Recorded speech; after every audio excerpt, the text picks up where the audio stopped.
lifestyle seperti ini ya Mas Yodi, udah bukan primitif seperti dulu ya, tetapi memang kalau ya percaya nggak percaya mungkin kalau teman-teman ya, tapi memang yang saya agak yang DM itu memang masih ada sampai sekarang ya.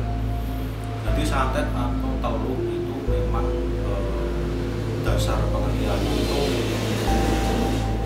orang yang mengalami ini ya, seperti diri sakiti seperti itu, ataupun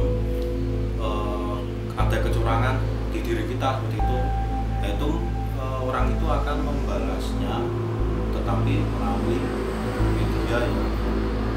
Kalau orang Jawa ya mungkin membunuh tanpa menyentuh gitu ya Pak Yodi. Ya, kan itu kan ya.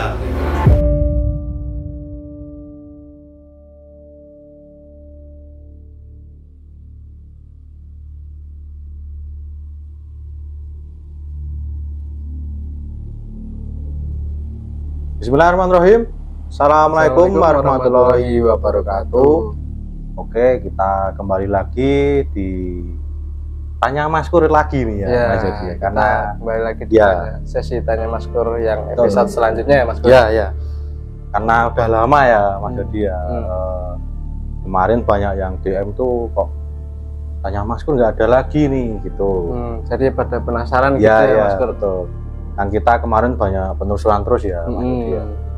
Dan apa nih, mau membahas apa ya? Kemarin katanya ada yang sempat bertanya nih Mas Bro. Iya. Ada DM Instagram ya. Iya. Itu ada yang tanya-tanya tentang santet nih. Oh iya. Nah, isi dari pertanyaan dari teman-teman kemarin ada yang sempat DM ke Mas Bro itu tanyanya gimana sih? Ya. Kebanyakan yang bertanya itu korban ya Mas Yodi. Dalam artian korban itu memang udah terkena seperti itu. Nah di sini mungkin nanti kita akan membahas untuk menangkalnya ya, ataupun untuk mengobati, karena kan DM itu nggak selalu mungkin dibaca ya Mas Yodi ya, takutnya kan nanti kelamaan atau seperti apa, udah kalau medis itu nanti takutnya udah akut seperti itu, seperti lambat kita menolongnya, nanti tidak terjadi hal-hal yang tidak diinginkan lah. Ya. Jadi topik utama kali ini santet ya Mas. Ya. Nah, tapi Mas Kur, sebelum mungkin membicarakan tentang apa cara menghilangkan santet ini, saya sempat ada salah satu cerita Mas Kur. Khususnya tuh ada itu salah satu warga yang ada di dekat rumah saya, nggak jauh juga gitu, ya seorang laki-laki. Nah beliau ini dulu pernah sampai menggegerkan satu kampung gitu ya Mas Bro, karena pernah mungkin seperti terkena santet seperti itu. Nah saya juga penasaran gitu, ini kok bisa gitu. Ada yang bilang kalau di santetnya itu kayak dikeluarkan ada benda pusaka dari tubuhnya gitu Mas Bro. Kalau itu apa wujudnya keluar itu seperti apa ya? Waktu itu sih kayaknya pusaka kayak keris kecil gitu ya. Saya juga nggak tahu gitu kenapa kok beliau gitu bisa jadi salah satu korban ya, kayak karena setahu saya sih dia juga nggak pernah aneh-aneh gitu. Nggak tahu juga itu kiriman dari orang lain atau bagaimana kan. Dan itu akhirnya dikeluarin gitu. Sempat dibawa ke orang pintar kayak gitu, dan akhirnya bisa dikeluarkan. Nah, tapi ada efek sampingnya Mas Kur. Setelah itu dia beliau ini jadi kayak seperti gimana ya, mungkin ada kecacatan seperti itulah, sudah tidak seperti normal lagi gitu loh, dalam kondisi fisiknya gitu. Dan itu sebelum dikeluarin itu mungkin Mas Yodi tahu ciri-cirinya atau gimana? Sebelum dikeluarin itu apa sakit dulu atau gimana? Ya kalau dari dengar-dengar dari orang-orang ya Mas, waktu itu sih sempat bilang memang sempat sakit-sakitan gitu. Ya. Kalau itu sih mungkin ini ya Mas Yodi, kalau untuk dilihat orangnya mungkin nggak pernah ada masalah apapun ataupun di warga sekitar itu dikenal orang baik seperti itu. Yeah. Tapi kan orang mencelakai itu memang ada beberapa hal ya Mas Yodi. Seperti mungkin keluarga sendiri bisa. Itu kan karena kalau kemarin sih ada teman kita yang DM itu, saya telusuri ke sana, memang di sekitar itu dikenal nggak ada musuh seperti itu Mas Yodi. Dan ternyata itu malah yang mengirim seperti kerabatnya sendiri. Karena biasalah ini harta seperti itu kan. Nah itu bisa seperti itu. Dan kalau dalam hal yang tetangganya Mas Yodi ini memang barang yang dimasukkan itu memang ada beberapa sih yang bisa dimasukkan itu. Salah satunya mungkin itu tadi ya, seperti benda pusaka gitu ya. Itu memang ada yang untuk bendanya itu memang ada. Dan itu menurut saya belum ini ya, mungkin mencelakai itu untuk membuat yang terkena ini mungkin jadi seperti apa, jadi linglung seperti itu, seperti mungkin tidak mohon maaf, mungkin tidak akal sehat lagi lah seperti itu ya. Tapi memang ada yang bahaya juga itu, dalam kasus yang kemarin pernah saya temui itu malah ekstrim Mas Yodi. Seperti apa Mas Pur?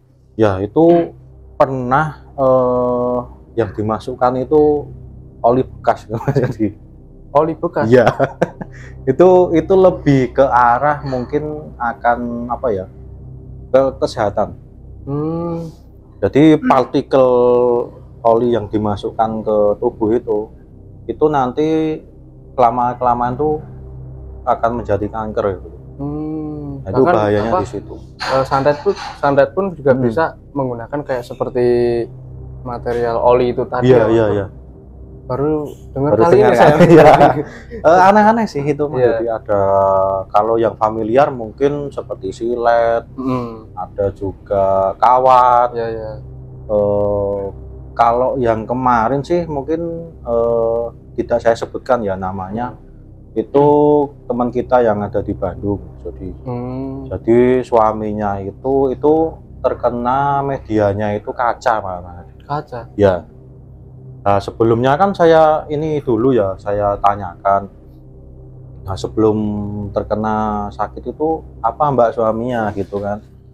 Ternyata beliau itu cerita kalau jadi suaminya itu di rumah jalan seperti itu, kayak nginjek kaca maksudnya. Tapi waktu diinjek dan apa ya itu, kalau kaca itu pecah ya, itu nggak ada kacanya. Jadi mungkin kacanya itu masuk ke langsung tubuh. Masuk, iya betul. Dan itu 3 hari ya, itu katanya demam tinggi seperti itu. Habis itu dilarikan ke rumah sakit si suaminya ini. Nah di situ dokter itu memvonis kalau terkena infeksi seperti itu. Tapi yang anehnya dokter itu infeksi tapi nggak tahu ini infeksi apa. Karena memang nggak ada barang yang masuk, tapi waktu dicek itu infeksi seperti itu. Jadi kan dokter nggak bisa mengobati ini Mas Yodi ya. Dalam artian itu infeksi apa yang harus dikasih obat. Jadi waktu itu di rumah sakit itu sekitar semingguan ada ya. Waktu itu ya tanya ke saya, gimana ya Mas Kur untuk ini? Ya saya cuma menyarankan untuk berdoa-doa gitu aja.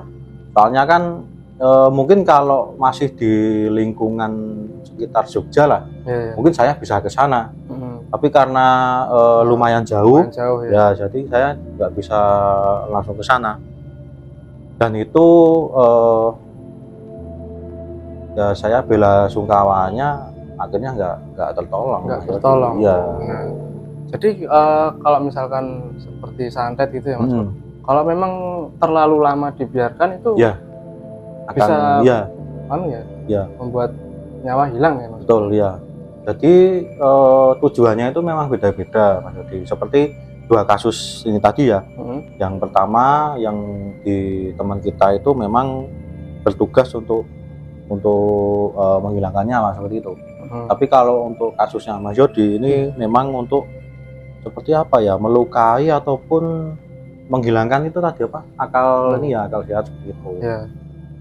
Nah mungkin sebelum kita ke banyak yang mungkin menunggu cara menangkalnya apa ya, jadi mungkin saya sedikit ini dulu apa, santet itu apa sih gitu ya. Mungkin kan teman-teman juga ini ya pasti teman-teman juga ada penasaran ya, sebenarnya santet itu tuh seperti apa dan mungkin ada ciri-ciri seperti apa ya, mungkin betul, supaya bisa mengenali bagaimana kalau orang ini tuh sedang disantet. Ya.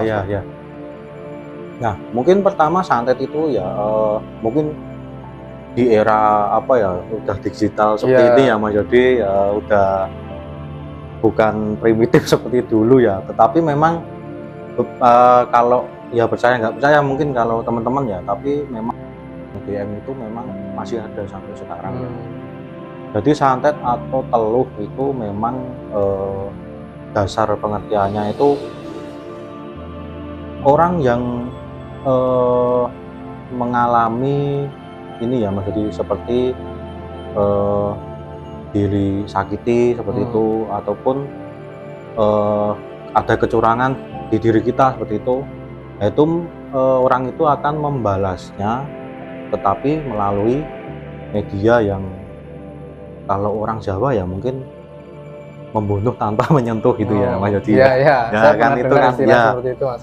Karena kan memang kalau kita langsung ke target, langsung misalkan saya sewa pembunuh bayaran kan gitu, tetap nanti kelacak polisi dan sebagainya ya. Nah ini kan untuk jalan pintas mungkin aman di dunia dulu lah, tetapi kan nanti di akhirat nggak bisa lepas. Ya, gitu. Betul sekali. Ya, jadi santet itu memang sebuah media sebenarnya Mas. Media atau cara untuk melukai, bisa dikatakan musuh kita, tetapi tidak langsung menyentuhnya gitu. Banyak media yang dipakai seperti tadi ya, seperti bahkan ada juga itu Mas, jadi yang tulang-tulang juga itu mungkin belum mendengar ya. Ada tulang hewan itu juga yang bisa jadi media. Jadi banyaklah yang bisa di ini. Dan mungkin kalau kemarin itu ada yang tanya juga Mas Yodi gini, yang paling sakti ataupun yang paling ini apakah Banten seperti itu? Nah kan terkenalnya sana kan ya. Tetapi itu sebenarnya malah kalau Banten itu di urutan kelima Mas Yodi, kalau di Nusantara ini. Terus untuk urutan pertamanya itu di daerah mana Mas? Ya, untuk urutan pertama kalau yang saya tahu ya itu ada di Kalimantan. Kalimantan. Ya. Kalau saya lihat-lihat dari Kalimantan ini mungkin saya pernah kayak ngeliat mungkin sana tuh kayak pernah ada cerita-cerita gitu Mas, kalau misalkan ada kayak laki-laki yang suka sama cewek sana itu ya, tapi laki-laki nggak mau terus pulang bisa ya seperti alat itunya hilang gitu kan. Ya, saya juga pernah dengar itu. Terus yang kedua itu di Papua. Di Papua. Ya, kalau di pertama kan Kalimantan suku Dayak ya. Terus ada di Papua itu yang terkenal juga itu yang di Nusantara menempati peringkat 2 lah. Itu ada di Papua. Yang ketiga itu ada di Sulawesi. Yang keempat sebelum Banten itu malah ada di Banyuwangi. Ya, itu yang terkenal ini ya Mas Yodi, yang terkenal mungkin susah disembuhkan ataupun ya mungkin kan ini ya seperti tahapan ilmu kan nggak ada yang tinggi, nggak ada yang rendah menurut saya ya. Bahkan saya pun juga di dalam kemarin beberapa lah itu yang saya bantu pun saya juga nggak 100% ada yang berhasil. Seperti itu. Karena kan ya ada istilah di atas langit masih ada langit seperti Iya, itu. Ya. betul sekali. Nah, Mas Yodi mungkin ada pengalaman lagi apa mungkin pengalaman pribadi Enggak. pernah kena atau malah mengenai? Enggak ada sih Mas Kur. Ya ada. Saya Ya? enggak berani untuk Iya, apa main-main seperti itu ya. Mungkin ini pakai media lato-lato. Ya. Lagi yang lagi Ya. sekarang ya. Ya kalau saya mungkin sedikit cerita dulu ya. Pernah sih beberapa ada tawaran ya Mas Yodi. Tapi kan sebelum itu kan saya juga meng-cross check dulu ya Mas Yodi. Dalam artian kan kita hanya diceritakan satu kubu seperti itu. Dalam artian kan mungkin cerita ke saya, wah saya disakiti sama itu, saya mau membalas ini. Waktu saya cross check ternyata ya kata itu tadi. Jadi malah yang mau target itu sebenarnya nggak salah begitu. Jadi saya nggak maunya ya memang yang pertama saya itu orangnya nggak tegaan ya Mas Yodi ya. Dalam artian itu bahkan orang yang menyakiti ataupun yang nggak suka sama saya pun saya itu nggak pernah balas, malah lebih ini ya ke memaafkan seperti itu. Apalagi kok mau melukai orang yang saya nggak kenal, yang nggak punya salah sama saya seperti itu kan. Itu bocoran mungkin ya ini fantastis lah tawarannya, tapi saya ya mungkin dikasih Tuhan seperti ini ya harus untuk menolong bukan malah seperti itu. Nah mungkin ada lagi yang ditanyakan apa kita mau ke bahasan selanjutnya?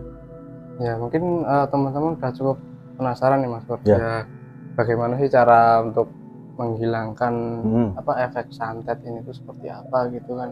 Ya. Kita ke penyembuhan dulu apa ke ini? Apa ke menangkalnya dulu? Mungkin dari cara penangkalan dulu aja Mas Kur. Baru mungkin dari segi penyembuhan gitu. Ya. Mungkin kalau untuk penangkalan ya itu ada beberapa sih Mas Yodi yang bisa dilakukan. Seperti nanti kita berhubungan dengan tanaman, hewan, dan juga perilaku kita waktu di rumah. Nah mungkin kita bahas dulu untuk yang tanaman ya. Nah tanaman di sini yang bisa untuk menangkal itu ada beberapa sih Mas Yodi ya. Seperti yang pertama ada, kalau Mas Yodi pernah dengar tebireng? Ya pernah kan? Nah itu salah satunya. Terus ada juga apa tuh pohon empring itu apa? Bambu ya. Bambu kuning atau wulung. Nah itu juga bisa, bambu yang kuning itu. Terus ada juga itu yang tanaman itu seperti kelor, pohon kelor yang daunnya kecil-kecil itu. Nah itu bisa juga. Itu juga bisa digunakan untuk bahan keripik gitu ya. Ya itu malah pernah temen itu dibuat itu Mas Yodi. Apa itu dimasak sama Indomie. Itu juga malah pernah itu ya. Karena mungkin banyak manfaatnya. Ya. Terus yang gampang dijumpai juga itu bukan daun sih. Apa itu pohon bidara? Pernah belum? Belum pernah Mas. Belum pernah ya? Belum pernah. Jadi pohon bidara itu seperti batangnya itu ada apa? Durinya. Ya, itu juga bisa. Nah, itu jadi ada berapa tadi? 4 ya Mas Yodi? Ada apa aja cukup tadi? banyak Mas Kur. Sampai kayak terhitung ya. Iya, betul. Dari tanaman-tanaman ini itu cara mengaplikasikannya untuk menghilangkan santet itu seperti apa sih Mas? Ya, untuk menangkal sih cukup mudah sih Mas Yodi. Yang penting itu ditanam ataupun ditaruh di depan dan belakang rumah. Cukup mudah sebenarnya. Tapi ada cara lain mungkin, maksudnya apa cuma sekedar ditanam di depan dan di belakang seperti itu? Atau mungkin ada kayak tata cara lain setelah itu gitu? Kalau tata cara sih nggak ada, mungkin menanam di belakang depan dengan jumlah yang ganjil. seperti itu. Nah mungkin kita tanaman udah ya Mas Yudi. Ya. Mungkin ke hewan.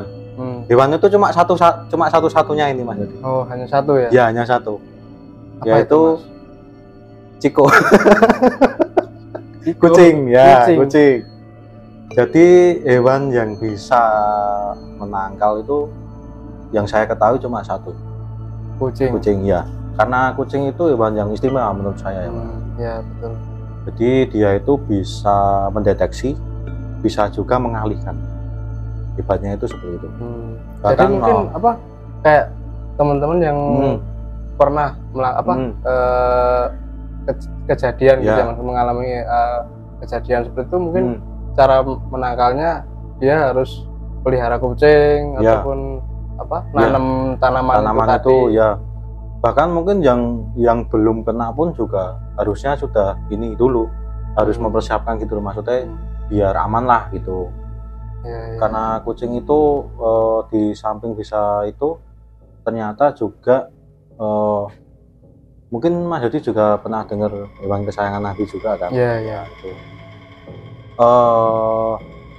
Hewan, tanaman sudah, berarti ke perilaku kita yang di rumah. Nah ini penting juga nih Mas Yodi. Dan itu cuma simpel aja sih kalau kita di rumah. Yang pertama jangan tidur itu ada yang diranjang itu loh Mas. Jadi harus di tanah ya? Di lantai. Di lantai gitu ya Mas. Walaupun kita ada alas seperti kasurnya tuh nggak apa-apa, yang penting nggak ada ininya, nggak ada ranjangnya seperti itu. Dan yang penting juga mungkin kita dulu pernah membahas itu di asrama yang ada di Klaten itu loh. Jadi itu kamar mandi. Iya. Nah ya kan, kalau pernah ingat Mas Guru. Ya. Kalau Mas Guru pernah bilang baiknya kalau kamar mandi lampunya itu jangan dimatikan maupun itu siang hari gitu. Betul. Dan juga diusahakan mungkin tambahan itu kalau ada bak ataupun sekarang modelnya mungkin sudah ember itu ya Mas Yudi ya.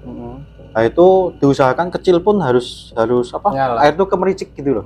Nah itu soalnya banyak yang saya tahu ya, saya studi tentang santet itu masuk ke rumah awal tuh dari kamar mandi dulu.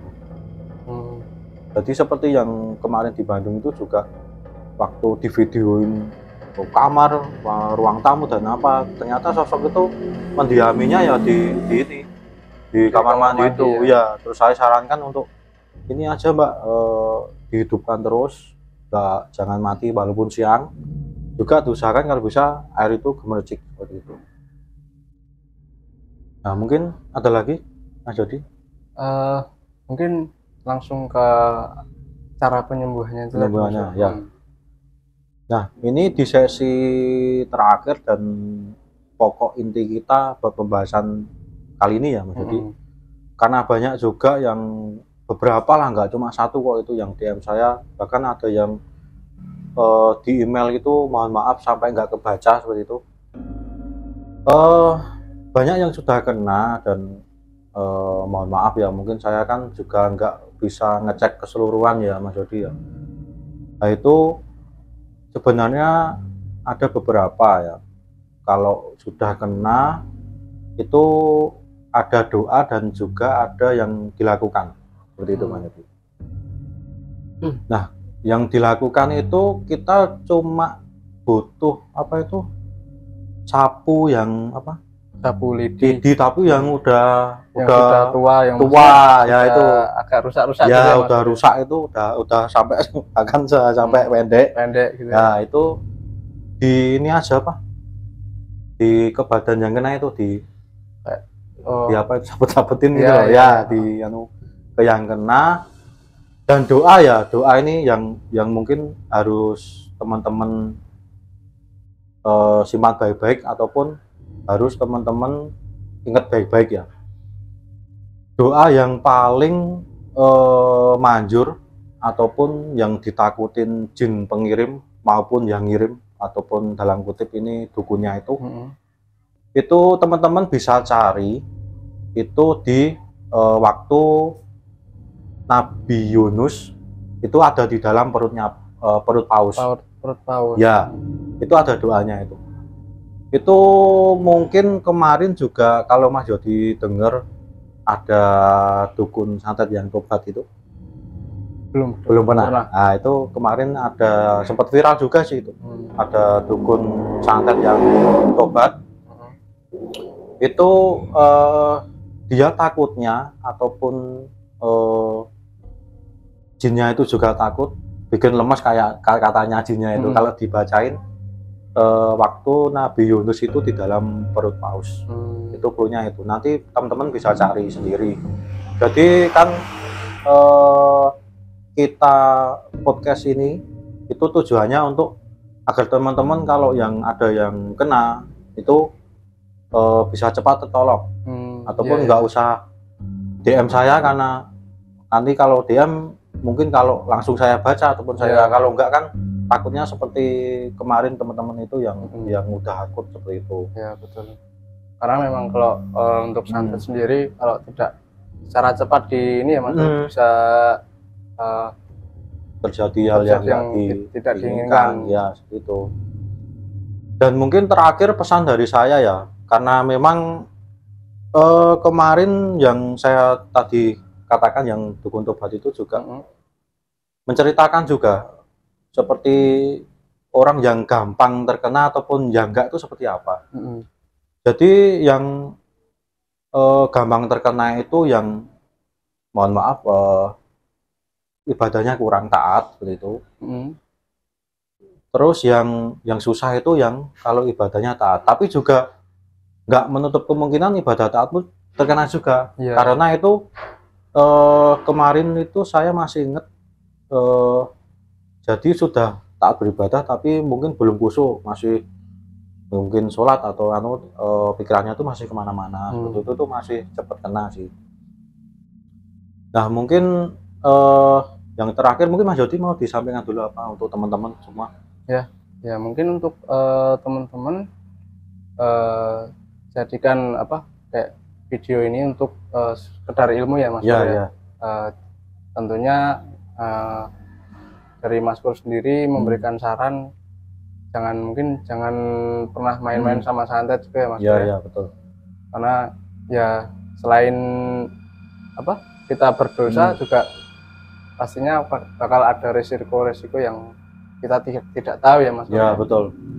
Ya mungkin bisa lolos di dunia tapi nggak pernah bisa lolos nanti di akhirat itu ya. Betul ya. Dan dari yang saya sampaikan tadi ya teman-teman, yang cara menangkal ataupun mengobati itu tetap yang utama dan cara paling terampuh yaitu tetap ibadah yang khusyuk kepada Allah gitu, ibadah Tuhan semuanya. Nah mungkin itu aja ya Mas Jody yang bisa kami sampaikan di Tanya Mas Pur yang keberapa ini, kelima ya Mas Jody? Kelima kayaknya sampai lupa ya, lama ya. Nah, nanti teman-teman seperti biasa ya, nanti bisa DM ataupun ini komennya tolong diramein lah. Mungkin kita bisa diskusi bersama, tanya Mas Pur yang selanjutnya mau membahas apa seperti itu. Ya buat teman-teman semua ya kalau ada yang ingin ditanyakan tanyakan aja tulis di kolom komentar teman-teman. Nah mungkin itu aja ya teman-teman semuanya. Terima kasih sudah menyaksikan tayangan ini. Semoga bermanfaat untuk teman-teman semuanya. Mungkin Mas Jody bisa ditutup ya. Buat teman-teman semua yang belum subscribe Mas Pur channel, jangan lupa subscribe, klik tombol like, komen sebanyak-banyaknya, dan juga nyalain notifikasinya supaya nggak ketinggalan video-video kita selanjutnya. Akhir kata, Assalamualaikum warahmatullahi wabarakatuh.